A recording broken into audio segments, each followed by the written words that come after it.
of China's Q4 GDP data, what does it mean for China's growth prospects? Yeah, I think they're a very encouraging set of numbers. I often feel that people are just waiting for China to fail again. But, going into these numbers, we'd had a lot of increase in industrial confidence, not a powerful number. So that's why people have set their figures around about 7.6, 7.7. So 7.9 is a good number, and it shows good momentum into 2013. What does the data say about China's efforts to rebalance the economy towards more domestic consumption? Any evidence that's picking up? Yes, I think there are some good signs here of a rebalancing.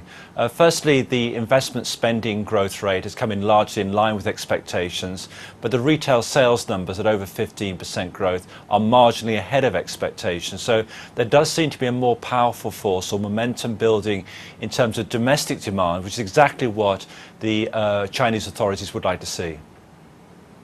Does the data increase or decrease the chances of further easing measures in the near term? If more easing is likely, what form will it take?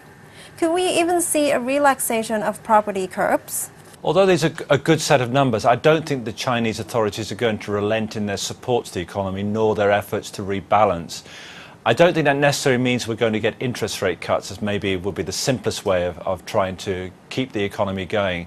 But I do expect the reserve requirements, so the kind of amount of credit the banks can offer, to increase as we go forward. And secondly, I think that the measures that are put on the property sector to cool it down would not be as aggressive as some people suggest. Bear in mind that house prices probably broadly across China are still down year on year. We are expecting probably a modest improvement in the housing market through this year, and the authorities to continue to be supportive of that, although not wishing for it to get carried away to the 20 and 30% growth rates in house prices that we've seen in the past. What does this growth or disappointment mean for Asian region? Will it continue to be the hotspot of growth for world?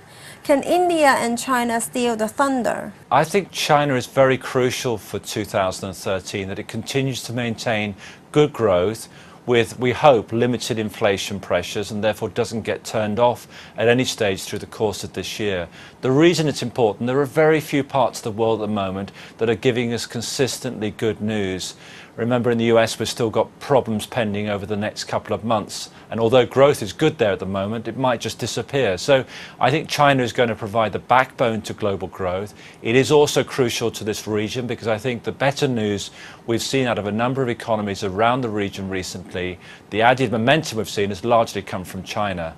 Now, I don't expect India to be providing the same boost, but I think it's encouraging in India that we are getting consistent improvement in structural reform, and that gives us hope of the next 3 to 5 years. But over the next 12 months, I think the issues, the problems of some of those reforms are they may just clip growth a little bit, so we won't be getting the same powerful numbers that perhaps some people have expected.